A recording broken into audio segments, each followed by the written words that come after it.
Hello दोस्तों, स्वागत है फिर से मेरे एक नए वीडियो। तो प्यारे साथियों, आज की इस वीडियो में मैं आप सभी को प्री बोर्ड परीक्षा 2025 का कक्षा 10 संस्कृत का बिल्कुल वायरल पेपर आपके सामने लेकर आ चुका हूं। जी हां मेरे प्यारे साथियों, बिल्कुल वायरल पेपर है। सभी स्कूल में सेम यही पेपर आ रहा है। अगर आप लोग तैयार करके जाते हैं तो स्टूडेंट आपका 70 में 70 नंबर बिल्कुल पक्का हो जाएगा। एक भी नंबर नहीं कटने वाला, क्योंकि ये बिल्कुल वायरल पेपर सभी स्कूल में ये पेपर ऑलरेडी हो चुका है। अभी जस्ट हुआ, ठीक ना। यानी कि पेपर का कोड भी 5000 पेपर का कोड है। बिल्कुल वायरल पेपर स्टूडेंट, ठीक है। यही पेपर सभी स्कूल में हो रहा है, तो आप लोग इसको तैयार करके जाना है। तो बिल्कुल आपका अच्छा मार्क्स जरूर आएगा। अनुक्रमांक यहाँ भरना, यहाँ नाम भरना। स्टूडेंट मैं आपको बता दूं, ये पेपर आपके डिमांड के लिए बनाया गया है, ये कि आपको बोर्ड परीक्षा में भी आपका ये सारा प्रश्न देखने को मिलेगा, ठीक ना। तो आपके लिए वीडियो बहुत ज्यादा इंपॉर्टेंट है। अगर मेरे चैनल पे नए, चैनल को सब्सक्राइब कर लीजिएगा, वीडियो को लाइक कर लीजिएगा, ठीक ना। और 3 घंटा 15 मिनट आपको सॉल्व करने के लिए दिया जाएगा। चलिए स्टूडेंट, मैं आपको कुछ इन्फॉर्मेशन दे देता हूं, उसके बाद मैं आपको बताता हूं। देखिए स्टूडेंट, क्या बोला, प्रारंभ के 15 परीक्षार्थियों को प्रश्न पत्र पढ़ने के लिए टोटल दिया जाएगा। प्रश्न पत्र 2 खंडों में विभक्त है, आ और बा। कुछ करने की जरूरत नहीं है, ठीक ना। आगे चलते हैं, इसको हम चलिए सॉल्यूशन के माध्यम से आप सभी को A to Z पूरा जानकारी देता हूँ।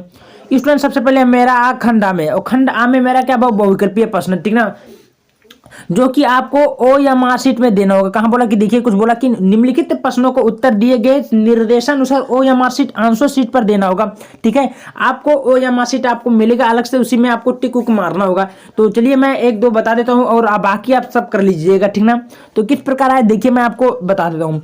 देखिए सबसे पहले बोला कि प्रश्न उत्तर संख्या 13 1 से लेकर 3 तक में। देखिए बोला कि संस्कृत गद्यांश पर आधारित प्रश्नों को उत्तर दीजिए। बोला कि रविंद्रनाथस्य जन्म कलिकाता नगरे एकषष्टिधिकाष्ट ख्रीष्टवदे मई मासस्य सप्तमी दिवसे। देखिए इसमें कैसे बोल दिया भाई, संस्कृत हमको थोड़ा पढ़ना कम आता है, इसके लिए अगर गलती हो तो इसके लिए सॉरी चाहता हूँ, ठीक ना। संस्कृत हमको उतना आता नहीं है, ठीक ना। तो मैं आपको देखिए क्वेश्चन को 4-5 में क्वेश्चन आपको बता देता हूँ किस प्रकार। यही से क्वेश्चन आपका है, आप लोग ढूंढ लीजिएगा। देखिए क्या पहला क्वेश्चन क्या बोला स्टूडेंट की, उक्त गद्यांश शीर्षक अस्ति। उक्त गद्यांश शीर्षक क्या है, कहाँ से है, इस शीर्षक मैंने कहाँ से लिया गया है। तो इस जो पाठ बताया गया है ये कहाँ से लिया गया है, ये रविन्द्रनाथ टैगोर। रविन्द्रनाथ टैगोर आपका राइट उत्तर कौन होगा स्टूडेंट, आप लोग बता दीजिए। आपका विश्व कवि रविन्द्रनाथ टैगोर, ये आपका सी वाला बिल्कुल राइट उत्तर होगा। ऐसे आपको टिक मारना होगा, क्लियर हुआ। चलिए अब मेरे प्यारे भाइयों, अगला मेरा क्या बोला कि रविन्द्रनाथ जन्म कस्मिन नगरे अबोध। रविन्द्रनाथ का जन्म किस नगर में हुआ था। 4 ऑप्शन दिया है, चेन्नई नगरे, बेंगलुरु नगरे, कलकत्ता नगरे, मुंबई नगरे। तो ये संस्कृत में है भाई, तो इसका कहाँ हुआ था, इसका राइट उत्तर हुआ था कलकत्ता में हुआ था, कलिकाता नगरे। ये आपका राइट उत्तर सी बिल्कुल सही होगा, क्लियर हुआ। चलिए तीसरा क्या बोला है, रविंद्रनाथ से जननी को आसित। रविंद्रनाथ के मम्मी का क्या नाम था स्टूडेंट, 4 ऑप्शन दिया है। तो रविंद्रनाथ टैगोर का मम्मी का क्या नाम था, जल्दी बता दो। तो इसका मम्मी का नाम था शारदा देवी, सी वाला बिल्कुल राइट उत्तर होगा, ठीक है। तो इसी प्रकार आप लोग कर सकते हैं, नहीं कर पाओगे चलो 2 और बता देता हूँ, बाकी कर लीजिएगा, क्योंकि स्टूडेंट समय बहुत ही कम बचा है ना, सभी पेपर आपको सॉल्यूशन करवाना है। चौथा क्या बोला कि स्वराज्य स्माकम जन्म सिद्धोधिकारम कस्य उद्घोषा। यानी कि स्वराज्य का उद्घोष, जन्म स्थान उद्घोष किसने किया था। तो इसका राइट उत्तर क्या होगा स्टूडेंट, 4 ऑप्शन दिया है। चंद्रशेखर आजाद ने किया था, सुभाष चंद्र बोस ने की, इनमें से कोई ने की, बाल गंगाधर तिलक। तो इसका राइट उत्तर होगा सी वाला, बाल गंगाधर तिलक ने स्वराज्य का जन्म उद्घोष किया था, क्लियर हुआ। चलिए क्वेश्चन हम अगला चलते हैं। अब स्टूडेंट मैं आपको 5वां क्वेश्चन दिखा देता हूँ, 2-4 मैं बोला हूँ बताने के लिए, आप लोग कर लीजिएगा बाकी, ठीक ना। क्या है देख लीजिएगा। नानक ना प्रदेश कस्मिन देश से संति। नानक प्रदेश जो है किस देश में स्थित है। तो गुरु नानक कहाँ थे भाई, पाकिस्तान के। पाकिस्तान आपका राइट उत्तर बी वाला होगा, कहाँ का, पाकिस्तान बिल्कुल राइट उत्तर होगा, क्लियर हुआ। चलिए 6वां क्या बोल रहा है कि भाषा सुमुख्यम अधुरम गिरवाड़ भारती के रिक्त स्थान की पूर्ति। यानी कि भाषा जो है मुख्य अधूर क्या है, तो दिव्य अलौकिक ज्योति जो है भाषा। संस्कृत भाषा में क्या है, भाषा क्या है, दिव्य है, यानी कि अलौकिक भाषा है, दिव्य भाषा है, बात एक ही होता है। आपका राइट उत्तर दिव्य होगा, ठीक है, क्लियर हुआ। 7वां क्या बोला, कस्मिन मुहूर्ते बुद्धेत।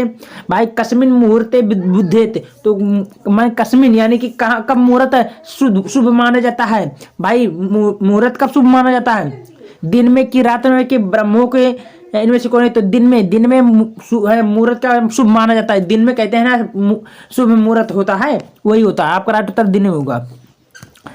अथवा क्या बोला कि तुम कुरुम कर्मम, तुम क्या करना चाहते हो, अनियमिता नियमिता अहिंतम सहस्त्र विरुद्धम।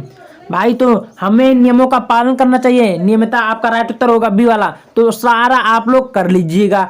ये 9वां 10वां 11वां 12वां और कितना है, 12वां 13वां 14वां 15वां 16वां 17 17 17 17 17 18 19 20 20 बहुविकल्पीय दिया है। मैं तो आपको 8 टू कम से कम बता दिया हूँ। 8 में से अब आपको 11 कम से 11 12 आपको करना होगा। 12 करते हैं स्टूडेंट तो आपका 20 नंबर यहीं से ओ या मार्कशीट में बिल्कुल पक्का हो जाए, एक भी नंबर नहीं कटने वाला है। क्लियर हुआ? चलिए बहुत बढ़िया। अब मैं आपको प्रश्न उत्तर किस प्रकार बोला गया, कौन कौन से, चलिए उस पर चलते हैं, आपको बताता हूँ।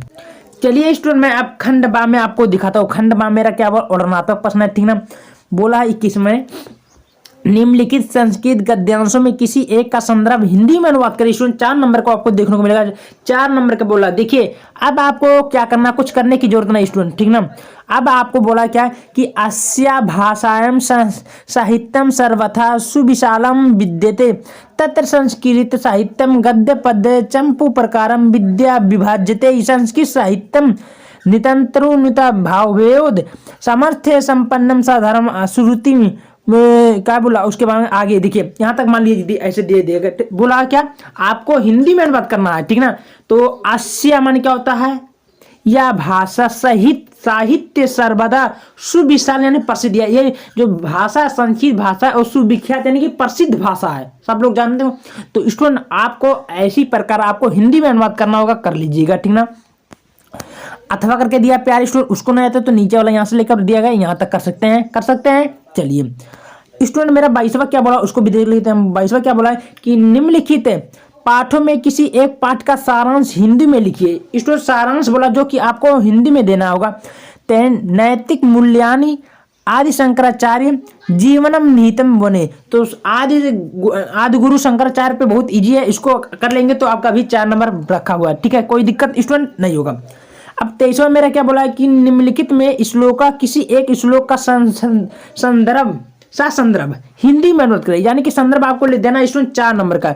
अब देखिए आपके सामने ऐसे दिया गया, ठीक ना, कि सर्वलक्षणम हीनो अपि या सदाचारवंतने श्रद्धानानु सूर्यस्य संतम वर्षराणि जीवति।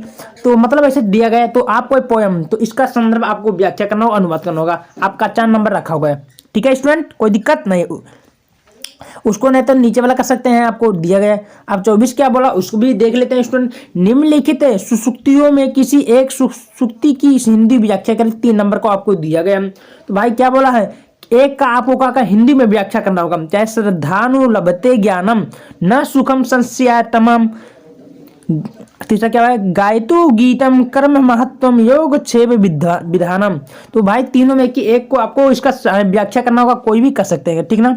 चलिए अब 25 वाला मेरा क्या बोला स्टूडेंट कि निम्नलिखित श्लोकों में किसी एक श्लोक का संदर्भ संस्कृत में आपको व्याख्या करना। भाई संदर्भ आपको व्याख्या बहुत ज्यादा दिया है। देखिए अभी आया क्या बोल कि भाषासु मुख्यम अधुरम मधुरा दिव्य गिरवार भारती तस्मने काव्यम मधुरम तस्मादपि सुभाषितम। तो स्टूडेंट मैंने आपको देखिए एक क्वेश्चन दिव्य मिला कि नहीं मिला, अभी जो आपको लगाया था टिक दिव्य वाला था ना, राइट, तो देखिए यहाँ पर मिलेगा। तो आपको इसका संदर्भ करना है, आपका 4 नंबर मिल जाएगा। क्लियर है? चलिए अगला चलते हैं। स्टूडेंट मेरा अगला क्या बोला उसको भी देख लेते हैं। क्या बोला है कि कर्मेण वाधिका करस्ते फलुष कदाचन माँ कर्म फालेतु भूर्भो ते संगड़ोस्त्व कर्माणि। तो देखिए इसमें का आपको बोला, ठीक है, आप लोग कर लीजिए। 26 वाला बोला है कि निम्नलिखित पात्रों में किसी एक का पात्र का हिंदी चरित्र चित्रण कीजिए, जो कि आपको 5 नंबर देखने को मिलेगा स्टूडेंट। तो पात्र में कोई एक करना, 3 दिया, तीनों में कि एक करना, आप लोग कर लीजिएगा, बिल्कुल आसान है। खा क्या बोला कि निम्नलिखित प्रश्नों में किसी एक प्रश्नों का उत्तर संस्कृत में देना होगा स्टूडेंट, संस्कृत में देना होगा। तो क्या बोला कि सुमिधे कस्य बालिका आसीत भोजस्य मंत्रिका आसीत गुरु गोविंद सिंह किमर्थ राज्य। इसमें से 2 एक केवल उत्तर देना हो। तो गुरु गोविंद सिंह कहाँ किसे पूजा जाता है, मैंने कैसे पूजा जाता है, किमर्थ पूज्य, कैसे पूजा जाता है। तो भोजस्य मंत्री का भोज्य जो मंत्री कौन था, आपको उसके बारे में लिखना होगा संस्कृत में। आपका 2 नंबर यहीं से बन चुका, ठीक है, कोई दिक्कत नहीं है स्टूडेंट। चलिए 27 क्या बोला कि निम्नलिखित में रेखांकित पदों में किसी एक पद का नियम निर्देशा पूर्वक विभक्ति का नाम लिखिए। तो भाई आपको विभक्ति का नाम लिखना, जो कि आपको 2 नंबर मिल जाएगा, ठीक ना। चाहे एक करिए चाहे करिए, कोई करना होगा। खा मेरा क्या बोला है, निम्नलिखित में किसी एक पद में प्रत्यय लिखिए। भाई प्रत्यय लिखना है। कृत्वा मानवीय पातम, देखिए भाई 2 नंबर के बोला, आप लोग कर लीजिएगा, बिल्कुल आसान है, ठीक ना। चलिए 28वां क्या बोला कि निम्नलिखित में किसी एक वाक्य का वाच्य परिवर्तन लिखिए। भाई वाच्य परिवर्तन करना, जो कि 2 नंबर। रमेशेन पाठम पठिते अहम पत्रम पठामी सा हसति। तो भाई सा हसति कोई भी बहुत इजी, ये मतलब एक क्वेश्चन बहुत इजी बोला, आप लोग कर लीजिएगा। 29 क्या बोला कि निम्नलिखित वाक्यों में किन्हीं 3 वाक्यों का संस्कृत में अनुवाद करें, जो कि आपको 6 नंबर मिल जाएगा। 2 बालक पढ़ते हैं, द्वम बालका पठन्ति, कोई भी कर सकते हैं। तुम विद्यालय जाओ, त्वम विद्यालय गच्छति। मीरा ने कृष्ण का भजन गाया, तो कोई एक ही 3 करना होगा भाई। तो 3 में 6 दिया, 3 कर सकते हैं, बिल्कुल कर सकते हैं, ठीक है। 30वां मेरा क्या बोला स्टूडेंट, निम्नलिखित में किन्हीं एक विषय पर 8 वाक्यों का संस्कृत में निबंध लिखिए। तो सदाचार पे निबंध लिखिए, चाहे व्यायाम पे, चाहे विद्या महत्व पे, चाहे यातायात नियम का, चाहे परोपकार का। स्टूडेंट आपको निबंध लिखना जैसे हिंदी में निबंध आते हैं, इसी प्रकार का आपको निबंध लिखना, जो कि 8 नंबर आपको मिल जाएगा। 31 मेरा क्या बोला है कि निम्नलिखित पदों में किन्हीं 2 पदों का संस्कृत वाक्यों का प्रयोग करना, जो कि आपको 4 नंबर देखने को मिलेगा। तुभ्यम अस्याकम कुत्र कस्य अहम, तो 4 5 में की कोई एक लिख दीजिएगा, आपका बिल्कुल नंबर मिल जाएगा। तो स्टूडेंट मैं पेपर बताऊं, बिल्कुल वायरल पेपर सभी स्कूल में यही आ रहा है। अगर तैयार करके जाते हैं तो 70 में 70 आपका पक्का हो जाएगा। और सभी कोई भी पेपर चाहिए कमेंट के माध्यम से बताइएगा।